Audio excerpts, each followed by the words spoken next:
우리나라 그 영토에 대한 문제를 조금 말씀드리겠습니다. 지금 우리나라 영토는 일본과의 그 독도 문제 가지고 일본이 우리에게 도전해 오고 있고,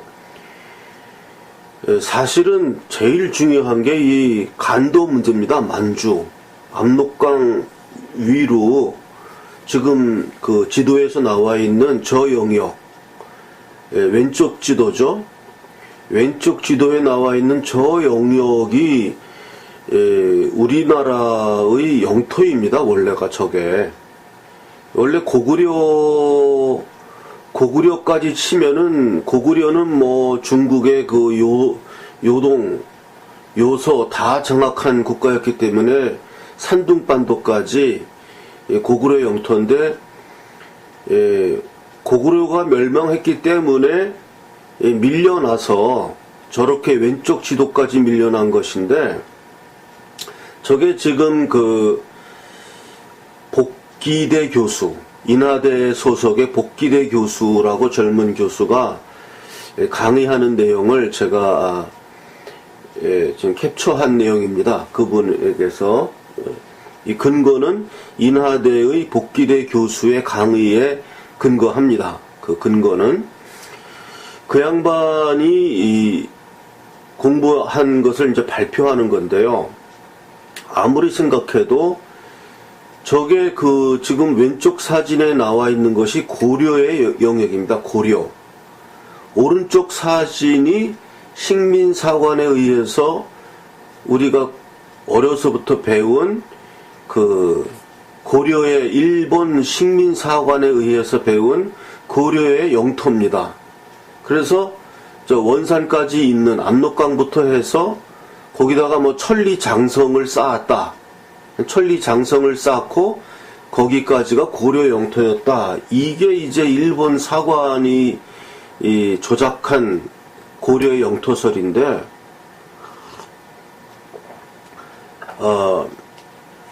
왼쪽 사진, 이거는 원나라의 사료에 나온다고 합니다. 원나라 사료. 그러니까 중국에 있는 사료에도 고려 영역은 저렇게 넓었어요. 예, 그렇게 돼 있다고 합니다. 그래서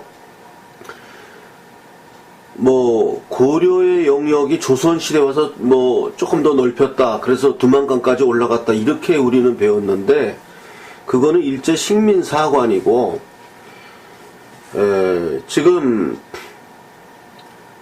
왼쪽 그림, 저 영역까지가 고려의 영토였고, 고려의 영토를 그대로 계승한 것이 조선입니다.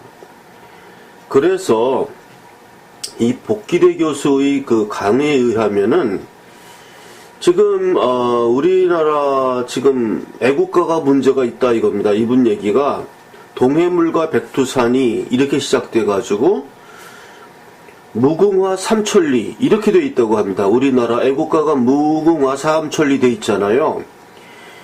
무궁화 삼천리라고 된 이 애국가 가사가 잘못됐다는 겁니다.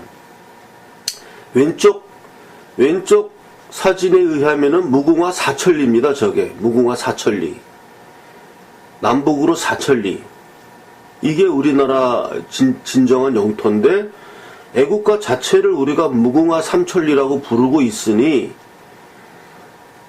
중국의 동북공정 애들이 주장하는 거래, 너희들 스스로 애국가에 지금 삼천리라고 했지 않냐, 이렇게 되기 때문에 우리가 할 말이 없는 거예요. 그러니까 지금 시국이 워낙 어려운데 지금 이 애국가 문제까지 이야기한다는 게 굉장히 지금 복잡한 얘기가 되겠지만은요, 이게 너무 중요합니다. 그러면 이 무궁화 삼천리가 아니라 우리는 사천리다. 사천리라는 그 근거가 어디, 이런 원나라 사료의 고려 영역에도 나올 뿐만 아니라 고종실록에 1897년 고종실록, 그리고 또 무슨 다른 사료에 보면 고종실록에만 봐도 1897년 대한제국으로 바뀌었죠. 조선이. 그러면서 고종황제가 고종실록에 우리나라의 영토는 남북 사천리다 이렇게 말한 내용이 고종실록에 실려 있다고 합니다. 고종실록에 보면 이렇게 나와 있대요. 고종이 말하기를 대한제국의 영토는 남북 사천리다. 이렇게 고종이 발표했다는 겁니다. 1897년 대한제국을 우리가 그때 수립했지 않습니까? 그리고 고종이 이제 고종 황제로 등극하면서 대한제국의 영토는 남북 사천리요 동서로 이천리다. 이런 식으로 칙서를 발표했습니다. 이게 우리나라 이 고종실록에 다 나오는 것이고, 이렇게 나왔는데, 고종이 남북 사천리라고 발표했는데, 1907년, 정미 7조약이죠. 일명 간도협약이죠. 1905년에 외교권을 박탈당하고, 1907년에 정미 7조약, 간도협약을 맺으면서 저 왼쪽 사진에 나와 있는 압록강 이북에 그 영토를, 간도죠, 간도를 일본 제국주의가 동청철도 부설권과 맞바꿔서 청나라에게 넘겨버렸죠. 저 땅을. 이렇게 된 겁니다. 이게 영토가. 그러니까 분명히 이 원나라 사료에 의해서도 고려 영역이 저렇게 왼쪽으로 이렇게 남북 사천리에 달하는 영토를 고려가 갖고 있었고, 고구려까지 따지면 더 말할 게 없고요. 예. 그러니까 우리가 지금 고구려를 중국의 동북궁정이 주장하는 바는 북방의 한 중국의 한 변방의 한 자기네들에게 복속해서 살고 있는 변방의 민족이다. 이렇게 지금 동북궁정이 주장하거든요. 근데 우리나라 역사는 그렇지가 않죠. 우리나라는 고구려가 우리 한반도 역사의 한 부분이죠. 그래서 이 광개토 대왕 시대의 그 영역을 따지면은 그건 뭐 요동반도, 산둥반도까지 점령한 그러한 그 대제국을 우리가 동북아시아의 대제국이었는데, 그게 좀 고구려가 멸망을 했다고 하더라도 고려가 저 영역까지 다 갖고 있었다. 그리고 저 영역은 이 통일신라와 발해의 그 분단 시대, 발해도 후 고구려였기 때문에 통일신라가 그 발해와 우리가 이제 남북조 시대가 있었던 거죠. 발해는 북조, 통일신라를 우리가 남조로 보는 겁니다. 그래서 우리가 남북조 시대에서 발해 영역은 저 동만주, 연해주까지 차지하는 아주 큰 영역이었죠. 그래서 그것을 우리가 진국, 대진국, 발해 이렇게 부르는 것이고, 초기에는 후 고구려라고 돼 있었습니다. 대조영의 아버지 대중상에 의해서 후 고구려가 고구려 멸망시 바로 후 고구려가 일어섰습니다. 그래서 그 만주의 우리가 영역을 우리 민족이 잃어버린 적이 없어요. 그리고 2조 조선시대로 들어와서 4대 외교로 바뀌었지만 그래도 땅만큼은 절대 뺏기지 않았고, 이 세종대왕이 세종이란 칭호를 받았다는 것은 이 복기대 교수의 설명에 의하면 세종대왕이 뭐 한글 창제해서 세종으로 추앙받은 게 아니고, 세종이란 칭호는 아무나 받는 게 아니랍니다. 왕 중에 영토를 확장한 사람, 그 사람에게 세종이란 명칭이 주어진다고 합니다. 세종. 그래서 당나라의 세종이 누구냐? 아니, 당나라가 아니라 그 한무제의 그 연호, 칭호가 한세종이라고 합니다. 한무제가 가장 영역을 넓혔거든요. 중국에서. 그래서 영역을 가장 넓힌 사람을 세종이라고 하고, 이 우리나라의 세종대왕은 영역을 넓힌 대왕이기 때문에 세종이라고 그 문종 때 와서 이제 그 정인지가 세종 말고 다른 걸로 하자고 하니까 문종 그 당시 이제 왕이죠. 문종이 우리 아버지를 너 졸로 하냐? 어? 얼마나 영역을 넓힌 왕인데 세종으로 해라. 이렇게 돼가지고 세종이 된 거랍니다. 그렇기 때문에 지금 그 고종실록에 나오고 있는 고종 황제의 칙서에도 대한제국의 영토는 남북 사천리요. 이렇게 나와 있고 원사료에 의한 고려 영역도 저렇게 원사료에 기록되어 있고 단지 그 일제 식민사관에 의해서 저렇게 고려가 뭐 청천강 이남에 뭐 천리장성을 쌓았다는 그런 말도 안 되는 그런 주장을 한 것이고, 그러니까 이 만주의 영역을 우리가 잃어버린 적이 없고 지금도 중국 땅에는 우리 조선족이 많이 살고 있습니다. 그게 다 이 후예들입니다.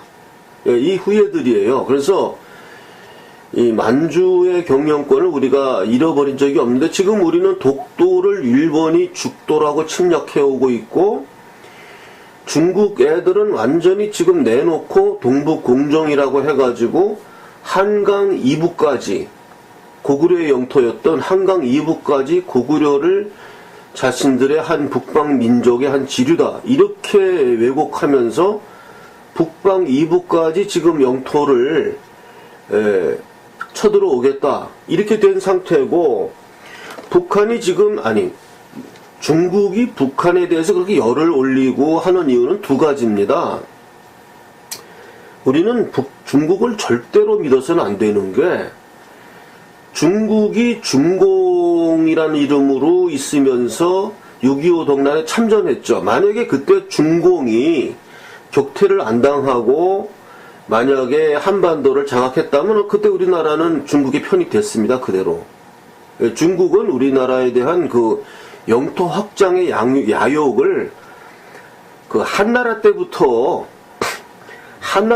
계속 우리나라를 침략해온 그런 영토 확장의 그 흑심을 가진 국가이기 때문에 그것은 지금도 북한을 이용해서 북한에게 엄청난 지금 그 무역을 통해서 그 차관을 갖고 있지 않겠습니까? 북한도 많이 원조해주고, 그럼 나중에 가서 합병하자 이렇게 될 수 있는 거예요, 북한을.